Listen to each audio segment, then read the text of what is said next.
నమస్కారం PVB news కి స్వాగతం. హెడ్లైన్ చూద్దాం.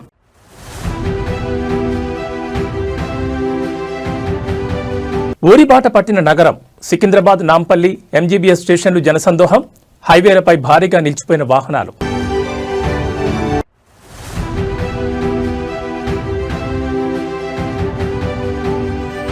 తెలంగాణ మున్సిపల్ ఎన్నికల్లో బీజేపీ ఒంటరి పోరు, జనసేనతో పొత్తు లేదని తేల్చెప్పిన రామచంద్రరావు.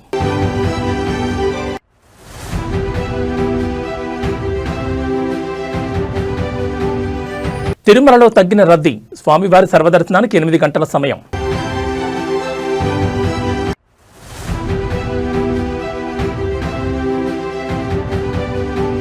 బాక్సాఫీస్ వద్ద ది రాజాసాబ్ జాతర, తొలి రోజే 112 కోట్ల గ్రాస్ వసూలు చేసిన ప్రభాస్. ఇక డీటెయిల్స్ చూస్తే, రాబోయే తెలంగాణ మున్సిపల్ ఎన్నికల్లో పోటీ చేయబోతున్నట్టు జనసేన పార్టీ చేసిన ప్రకటన రాష్ట్ర రాజకీయాల్లో ఆసక్తిగా మారింది. ఈ అనౌన్స్మెంట్తో పొత్తుల వ్యవహారం తెరపైకొచ్చింది. మున్సిపల్ ఎన్నికల్లో జనసేన ఒంటరిగా పోటీ చేయబోతోందా లేక బీజేపీతో జట్టు కడుతుందా అనే చర్చ మొదలైంది. ఈ నేపథ్యంలో పొత్తుల అంశంపై Telangana BJP state chief Ramachandra Rao interesting comments చేశారు. మున్సిపల్ ఎన్నికల్లో మాకు పొత్తు అవసరం లేదని స్పష్టం చేశారు. ఏపీలో ఎలా ఉన్నా తెలంగాణలో మాత్రం ఒంటరి పోటీ అని చెప్పారు. రామచంద్రరావు తెలంగాణలో ప్రత్యామ్నాయ శక్తిగా ఎదుగుతామని అన్నారు. ఏపీలో రాజకీయ పరిణామాల ఆధారంగానే అక్కడ కూటమి ఏర్పాటైందని, కానీ ఇక్కడి పరిస్థితుల ఆధారంగా ఒంటరిగానే పోటీ చేసి విజయం సాధిస్తామన్నారు. పొత్తు ఉంటే జాతీయ స్థాయిలో నిర్ణయం తీసుకుంటారు. తెలంగాణలో మేము బలంగా ఉన్నాం, అధిష్టానాన్ని కూడా ఇదే విషయం చెప్తామన్నారు. ఎవరైనా మద్దతిస్తే జాతీయ స్థాయిలో నిర్ణయం తీసుకుంటారని చెప్పారు. తెలంగాణ రాజకీయాలపై జనసేన చీఫ్ పవన్ కళ్యాణ్ ఫోకస్ పెట్టడం స్టేట్ రాజకీయాల్లో హాట్ టాపిక్ గా మారింది. గత నెలలో జరిగిన గ్రామ పంచాయతీ ఎన్నికల్లో కొన్ని జిల్లాల్లో జనసేన మద్దతుదారులు సర్పంచ్, వార్డు మెంబర్గా గెలుపొందారు. ఇటీవల కొండకట్టుకొచ్చిన సమయంలో జనసేన అధినేత వీరితో ప్రత్యేకంగా సమావేశమయ్యారు. ఈ సమయంలోనే తెలంగాణ రాజకీయాలపై పవన్ సీరియస్ గానే ఫోకస్ చేశారనే టాక్ పొలిటికల్ సర్కిల్స్ లో వినిపించింది. ఇంతలో తెలంగాణ మున్సిపల్ బరిలో నిలవబోతోందని జనసేన నిర్ణయం తీసుకోవడం వెనుక తెలంగాణ రాజకీయాల పట్ల జనసేన చీఫ్ భారీ వ్యూహంతోనే ఉన్నారని చర్చ జరుగుతోంది.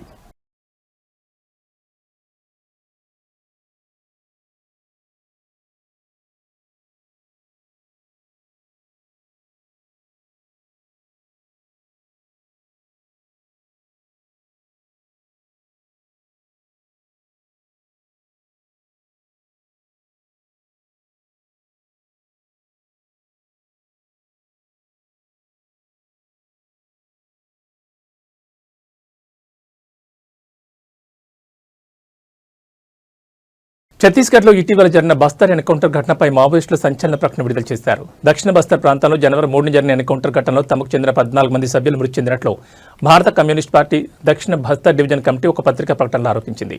మావోయిస్టుల ప్రకటన ప్రకారం దక్షిణ బస్తర్ డివిజన్ కమిటీ సభ్యుడు కోంటా ఏరియా ఏసీ ఇన్ఛార్జ్ వెట్టి మంగడు, డివిజన్ కమిటీ సభ్యురాలు పోడియం చోగా, కోంటా ఏరియా ఏసీ కార్యదర్శి కామ్రేడ్ మాడ్వి హితేష్, కొందరు ఏరియా కమిటీ సభ్యులు పార్టీ సభ్యులపై 2026 జనవరి 3న ఉదయం సుమారు 9 గంటల ప్రాంతంలో బుర్కలంక, పామలూరు, గట్టాపాట్ గ్రామాల అటవీ ప్రాంతంలో భద్రతా బలగాలు దాడి చేశాయి. తమ ఉనికిపై పక్కా సమాచారం అందుకున్న సీఆర్పీఎఫ్, కోబ్రా, డీఆర్జీ ఇతర భద్రతా బలగాలు ఈ దాడికి పాల్పడ్డాయి. ఈ దాడిలో 12 మంది సహచరులు అమరులయ్యారని తెలిపారు.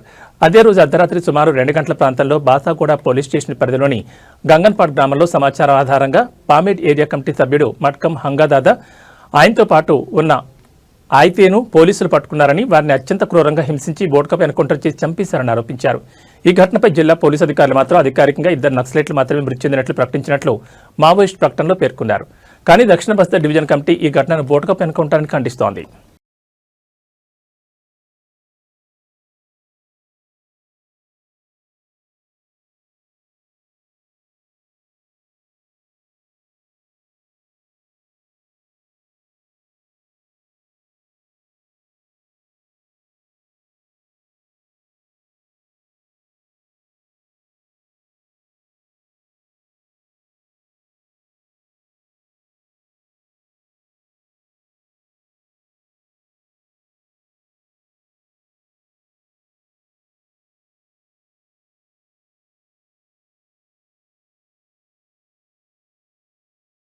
మున్సిపల్ ఎన్నికలకు కాంగ్రెస్, బీఆర్ఎస్ పార్టీలు సిద్ధమవుతున్నాయి. ఈ ఎలక్షన్స్ సైతం ఆయా పార్టీలు సవాల్గా తీసుకుంటున్నాయి. అభ్యర్థుల ఎంపిక విషయంలో ఆచితూచి అడుగులు వేస్తున్నాయి.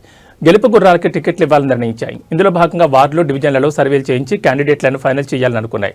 మున్సిపల్ ఎన్నికల్లో పైచేయి సాధించేందుకు కాంగ్రెస్, బీఆర్ఎస్ వ్యూహాలు రచిస్తూ ముందుకు సాగుతున్నాయి. మొదటి దఫాలో ఆయా వార్డులు, డివిజన్లలో ఏ పార్టీకి ఆదరణ ఉంది, ప్రజలు ఏ గుర్తుకు ఓటు వేస్తారంటూ సర్వేలు చేయించాయి.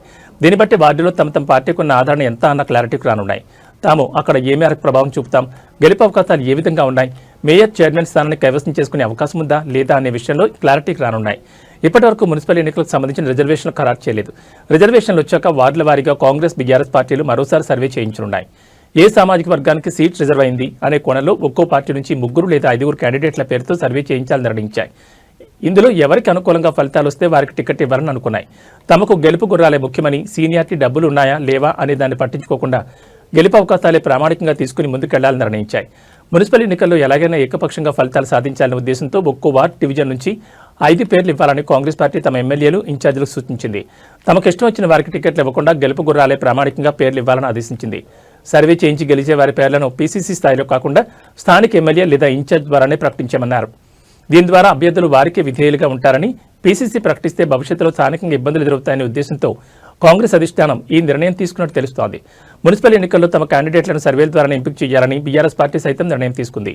కాంగ్రెస్ ప్రభుత్వంపై ప్రజల్లో వ్యతిరేకత ఉందని, దాన్ని ఓటు రూపంలో మలుచుకోవాలని, ఇప్పటికే సర్పంచ్ ఎలక్షన్స్లో ప్రజలు తమ మూడ్ తెలిపారని, దాని ద్వారా మున్సిపల్ ఎన్నికల్లో మంచి ఫలితాలు వచ్చే అవకాశం ఉందని ఆ పార్టీ నేతలు భావిస్తున్నారు.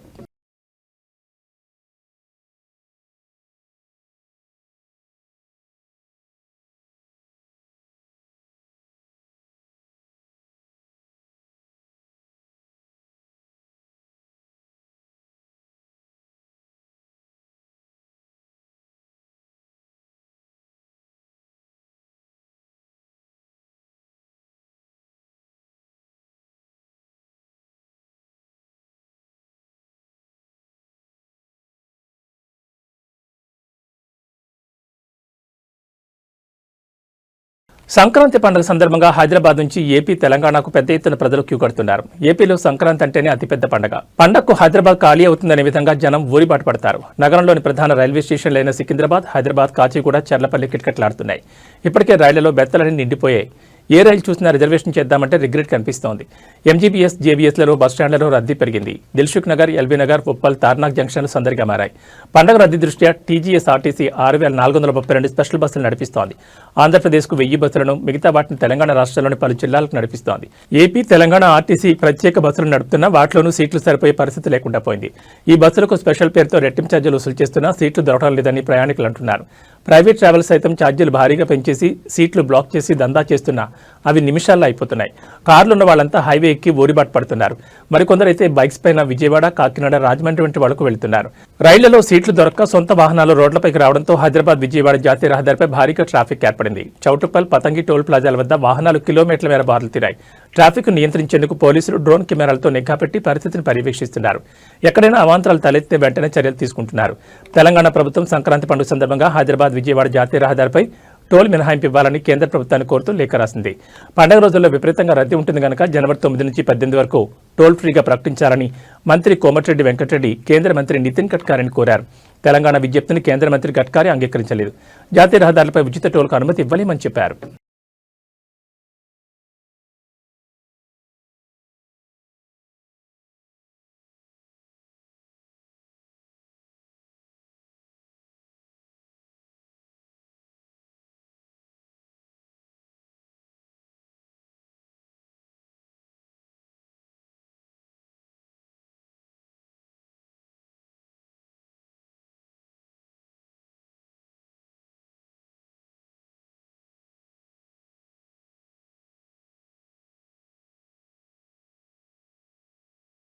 సంక్రాంతికి అందరూ సొంతూరికి పయనం అవ్వడంతో తిరుమలలో భక్తుల రద్దీ స్వల్పంగా తగ్గింది. సాధారణంగా వీకెండ్లో శ్రీవారి దర్శనానికి వచ్చే భక్తులతో తిరుమల కంపార్ట్మెంట్లన్నీ నిండిపోగా వెలుపల క్యూ లైన్లలో వేచి ఉంటారు.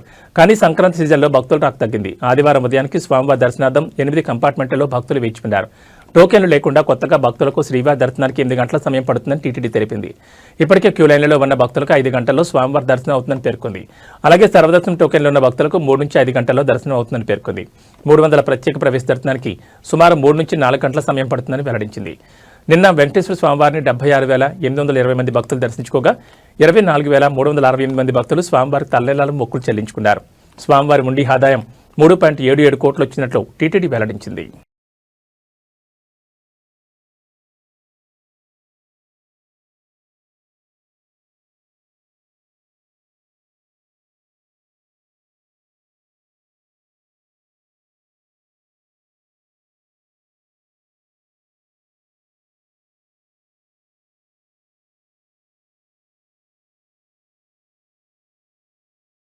సంక్రాంతి పండుగ రద్దీని దృష్టిలో ఉంచుకుని ఏపీఎస్ఆర్టీసీ ప్రయాణికులకు తీపి కబురు అందించింది. సొంతూళ్లకు వెళ్లేవారి సౌకర్యార్థం ఈ ఏడాది సుమారు 9,240 ప్రత్యేక బస్సులు నడుపుతున్నట్లు ఆర్టీసీ ఎగ్జిక్యూటివ్ డైరెక్టర్ అప్పలరాజు వెల్లడించారు. ఈ ప్రత్యేక సర్వీసులు జనవరి 9వ తేదీ నుంచి 19వ తేదీ వరకు మొత్తం 10 రోజుల పాటు అందుబాటులో ఉంటాయని ఆయన పేర్కొన్నారు.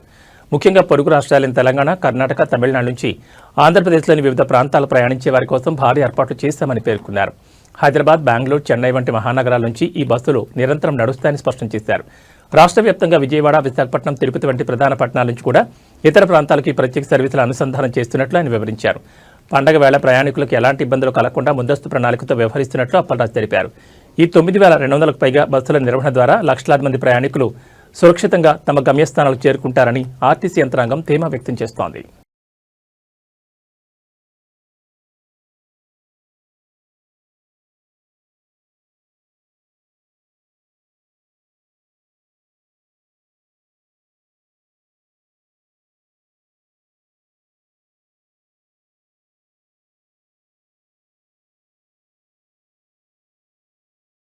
ఇండియన్ డైరీ అసోసియేషన్ అందించే ప్రతిష్టాత్మక పురస్కారం outstanding dairy professional award 2025ను హెరిటేజ్ సంస్థకు లభించింది.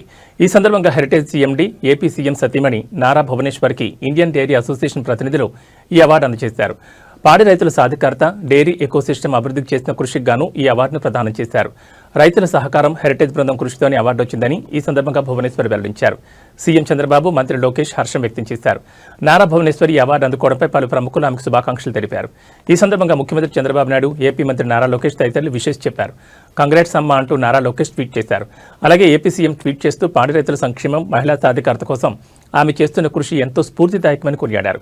ఈ ప్రతిష్టాత్మక గుర్తింపు రావడం పట్ల గర్వంగా ఉందని, ఈ గౌరవం వెనుక ఆంధ్రప్రదేశ్లోని వేలాది మంది పాడి రైతుల కష్టం దాగి ఉందని ట్వీట్లో సీఎం పేర్కొన్నారు.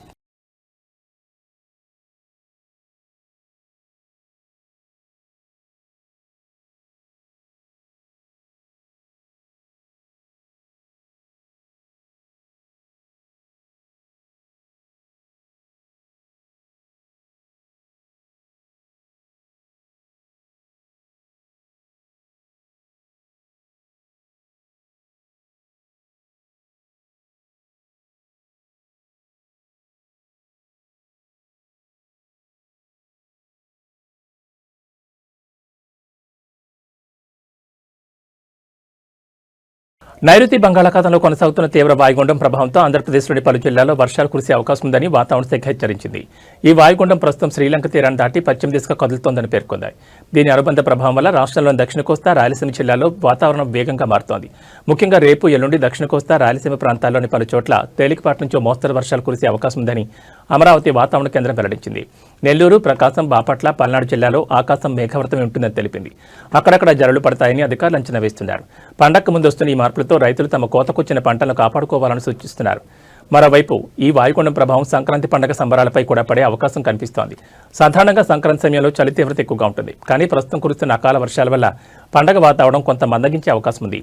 ఇప్పటికే ఉత్తరగాలుల ప్రభావంతో రాష్ట్ర వ్యాప్తంగా చలి తీవ్రత పెరగగా ఇప్పుడు వర్షాలు తోడవడంతో ప్రజలు అప్రమత్తంగా ఉండాలని విపత్తుల నిర్వహణ సంస్థ కోరింది.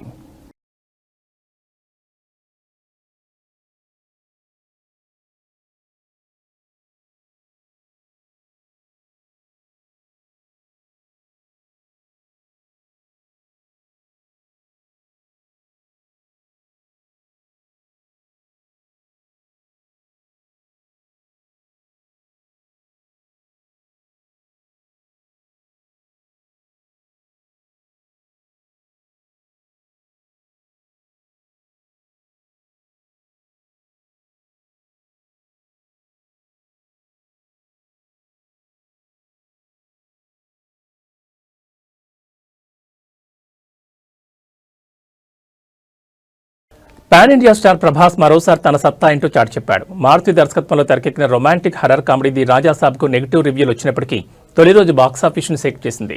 తొలి రోజే ప్రపంచవ్యాప్తంగా 112 కోట్ల గ్రాస్ను కొల్లగొట్టింది. ఈ విషయాన్ని చిత్ర యూనిట్ అధికారికంగా ప్రకటించింది. హర్రర్ ఫ్యాంటసీ సినిమాల్లో ఇదే అతిపెద్ద తొలి రోజు గ్రాస్ అని తెలిపింది. ట్రేడ్ వర్గాల అంచనా ప్రకారం భారత్లో తొలి రోజు 65 కోట్లకు పైగా గ్రాస్ వసూలైంది. ఇందులో ప్రధాన వాటా తెలుగు రాష్ట్రాలదే. ఆంధ్రప్రదేశ్, తెలంగాణలో కలిపి కనీసం 50 కోట్లకు పైగా గ్రాస్ వసూలైంది. ప్రీమియర్ షోల ద్వారానే 8 కోట్లకు పైగా ఆదాయం రావడం విశేషం. విదేశాల్లోనూ ది రాజాసాబ్ మంచి ప్రదర్శన కనబరిచింది. ఓవర్సీస్ మార్కెట్లో 30 కోట్లకు పైగా గ్రాస్ వసూలు చేసే అవకాశం ఉందని ట్రేడ్ విశ్లేషకులు చెబుతున్నారు. ముందస్తు బుకింగ్స్ ద్వారానే ప్రపంచవ్యాప్తంగా 50 కోట్లకు పైగా క్రాస్ రావడం గమనార్హం. భారత్లో టికెట్ బుకింగ్స్ మరింత ముందుగానే ప్రారంభించుంటే ఈ సంఖ్య ఇంకా పెరిగేదని ట్రేడ్ వర్గాలు అభిప్రాయపడుతున్నాయి. కల్కి 2898 AD సలార్ స్థాయిలో అడ్వాన్స్ సేల్స్ కాకపోయినా బలమైన ఓపెనింగ్ సాధించింది.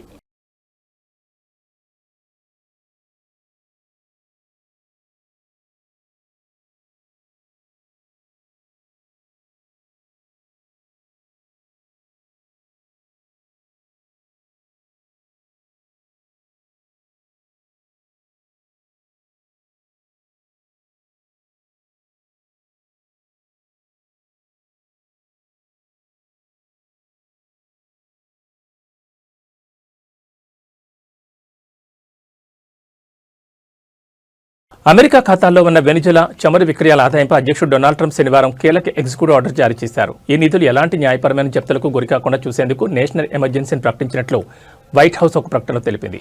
అమెరికా ట్రెజరీ ఖాతాల్లో ఉన్న వెనిజులా నిధులపై ఏ విధమైన అటాచ్మెంట్లు, కోర్టు తీర్పులు లేదా ఇతర జ్యుడిషియల్ చర్యలు చెల్లుబాటు కాకుండా ఈ ఉత్తర్వులు అడ్డుకుంటాయి. వెనిజులా ముడి చమురు విక్రయాల ద్వారా వచ్చే ఆదాయంపై అమెరికా తన పట్టు నిలుపుకోవడమే ఈ చర్య ప్రధాన ఉద్దేశం. వెనిజులా రాజకీయ ఆర్థిక స్థిరత్వం కోసం అమెరికా చేసే ప్రయత్నాలకు ఈ నిధులు కీలకం కానున్నాయి. అమెరికా దళాలు వెనిజులాలో మెరుపుదాడులు నిర్వహించి అధ్యక్షుడు నికోలస్ మదురో ఆయన భార్యను బంధించిన వారం రోజులకే ఈ పరిణామం చోటు చేసుకుంది. వెనిజులా నుంచి అమెరికాలోకి జరుగుతున్న నార్కో టెర్రరిజాన్ని అరికట్టేందుకే ఈ ఆపరేషన్ చేపట్టినట్లు వాషింగ్టన్ పేర్కొంది. ఈ క్రమంలో వెనిజులా నిధులు ప్రత్యర్థుల చేతుల్లోకి వెళ్లకుండా ట్రంప్ ప్రభుత్వం ఈ భద్రతను కల్పించింది. చమురు విక్రయాల ద్వారా వచ్చే ఆదాయం తొలుత అమెరికా నియంత్రణలో ఉన్న అంతర్జాతీయ బ్యాంకుల్లో జమ అవుతుంది. అమెరికా ప్రభుత్వం విచక్షణ మేరకు ఈ నిధులను వెనిజులా అమెరికా ప్రజల సంక్షేమం కోసం వినియోగిస్తామని White House press secretary Karoline Leavitt వెల్లడించారు.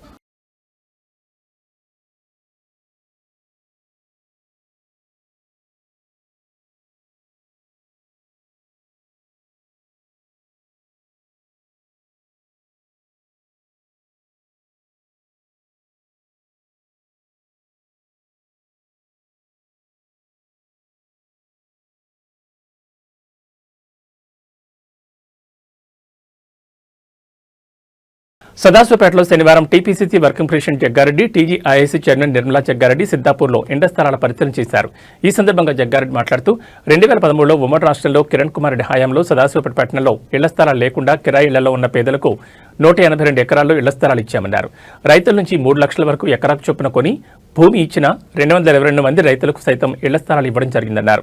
సదాశివపేట పట్టణ వాసులతో పాటు సదాశివపేట మండలంలోని పేదలకు ఇళ్ల స్థలాలు ఒక్కొక్కరికి 80 గజాల చొప్పున 5,300 మందికి పట్టాలిచ్చామని 2014లో కేసీఆర్ ముఖ్యమంత్రి అయ్యారు.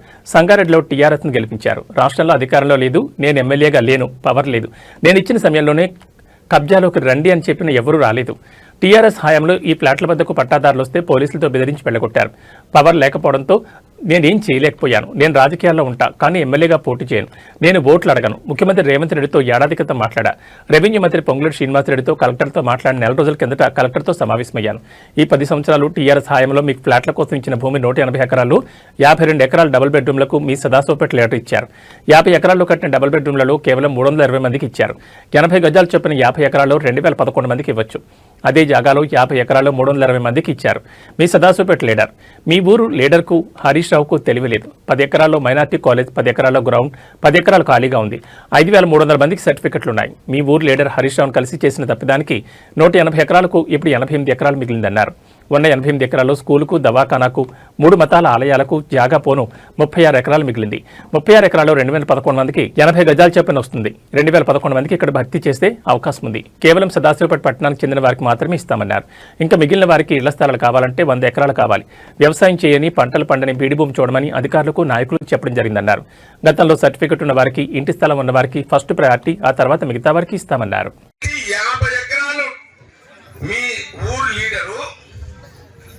మీ కేసీఆర్ గవర్నమెంట్ లో హరీష్ రావు మినిస్టరు, ఇలాంటి హరీష్ రావు మినిస్టరు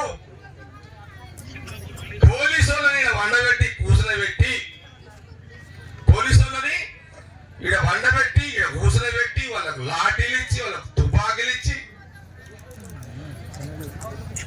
50 ఎకరాల భూమి, 50 ఎకరాల భూమిలో రోడ్లు నీళ్లు పోతే 80 గజాల చొప్పున 2,100 మందికి మీకు ఇళ్ళ జాగ వస్తుంది. నేను తీసుకొచ్చిన, నేను సంపాదించి పెట్టే మీకోసం ఈ భూమిలో డబుల్ బెడ్రూమ్ కట్టిండు. కట్టి ఎంతమందికి ఇచ్చిండు తెలుసా? డబుల్ బెడ్రూమ్ ఎంతమందికి? 320 మంది. ఈ 50 ఎకరాలలో 2001 మంది ఇళ్ల జాగాలు ఎక్కడ? ఈ 50 ఎకరాల్లో నేను సంపాదించిన భూమిలో డబల్ బెడ్రూమ్ కట్టి 320 మంది ఎక్కడ? ఏమన్నా తెలివి ఉందా వీళ్ళకేమన్నా? ఉందా తెలివి? ఉన్నదా? గట్టిగా ఎప్పుడు ఉన్నదా లేదా? ఎవరికి తెలియలేదు? తెలుసా? 50 ఎకరాలు ఇదేనండి. మీరు ఇదేనండి ఎట్లుందో చూడండి. ఏది మీకు ఇండ్ల జాగల కోసం ఇచ్చిన, మీకు ఇండ్ల జాగల కోసం పట్టా సర్టిఫికేట్లు ఇచ్చిన 185 ఎకరాల భూమిల అండ్లకెంచి ఒక 50 ఎకరాలు తుక్కుడ చేసి ఆ 50 ఎకరాలలో డబల్ బెడ్రూమ్లు కట్టిరంట. అప్పుడు మీ ఊరు లీడరు టిఆర్ఎస్ గవర్నమెంట్. ఎంతమంది అలా? 320 మంది. నేను ఒక్కడే అడుగుతున్నా మరో, ఈ 50 ఎకరాలలో 50 ఎకరాల భూమి ఎన్ని ఎకరాలు ఉంటది? 35 ఎకరాలు. 35 ఎకరాలలో 80 గజాల చొప్పున నువ్వు ప్లాట్లు ఇస్తే, 80 గజాల చొప్పున ప్లాట్ ఇస్తే ఎంతమందికి ఇవ్వచ్చు? 2011. ఇదినండి నేను మీకోసం ఈడ పెట్టిన సర్టిఫికెట్లు లేకుండే అందరు ఎట్లా పట్టుకోండి సర్టిఫికెట్లు. రౌండ్ దీపా రాజు లేవు. ఇగో ఇక్కడి నుంచి స్టార్ట్ చేయి. శేఖర్ ఇక్కడి నుంచి స్టార్ట్ చేయి. అట్లా రాయండి తిప్పట్లా, రౌండ్ గా తిప్పండి. ఇగో ఇటు సైడ్ ఇక్కడ అటు అటు అటు అటు అటు ఈ కొన, ఇక్కడ ఈ కొన దగ్గర, ఇక్కడ ముంగట ఇగో ఈడ. బాబు ఇట్లా దింపమ్మా. చేసే బట్టలు పట్టుకోండి, చేలు గుంజినా సరే అట్లా మళ్ళా దింపు. అట్లా రౌండ్ గా దింపు. అట్లా లెఫ్ట్ అట్లా దింపుకుంటారా? అట్లనే రా. ఇక్కడ దగ్గర ఈ కొన దగ్గర మీరు అడ్డం జరగండి. కెమెరామెన్ అడ్డం జరగండి. నేను కలెక్టర్ గారితో అందరితో మాట్లాడుతున్నా. ఈ మీ సర్టిఫికెట్లు ఉన్నాయి కదా చూపెట్టి. ఇది సర్టిఫికెట్లు ముఖ్యమంత్రి రేవంత్ రెడ్డి గారు చూస్తారు, పొంగులేటి శ్రీనివాసరెడ్డి గారు ఆయన చూస్తాడు, మన జిల్లా మినిస్టర్ దామోదర్ రాజనరసింహ గారు చూస్తారు, మన జిల్లా ఇన్ఛార్జ్ మినిస్టర్ వివేక్ గారు కూడా చూస్తారు. ఈ వీడియోస్ అన్ని పోతాయి. ఇప్పుడు జిల్లా కలెక్టర్ గారు అధికారులందరూ కూడా చూస్తారు. ఇది అయితే మరి భూమి ఏంది అంటే కలెక్టర్ గారి ముందు అధికారులు ఎంఆర్ఓ ఆర్టీఓ ఏం చెప్పారంటే, ఈ 10 సంవత్సరాలు నేను ఎమ్మెల్యేగా అంటే నేను గవర్నమెంట్ లేన టైంలో పాలు తాగాలి కానీ సెల్ ఫోన్ కోసం ఏడుస్తున్నాడు. ఎట్లా తల్లి ఇట్లా చేస్తే ఎట్లనమ్మా? భూమిని ఏం చేసిరంటే పోయిన టిఆర్ఎస్ గవర్నమెంట్ లో మీకు ప్లాట్ల కోసం ఇచ్చిన ఈ భూమిని ఒక దేనికి ఇచ్చారు? డబల్ బెడ్రూమ్ కి ఇచ్చిరట. ఎవరు? TRS government. మీ అప్పుడున్న మీ లీడర్, మీ ఊరు లీడర్. ఎంతమంది ఉన్నారా ఇంట్లో? ఇవి బులెటిన్ విశేషాలు. మరో బులెటిన్లో మళ్ళీ కలుసుకుందాం. నమస్కారం.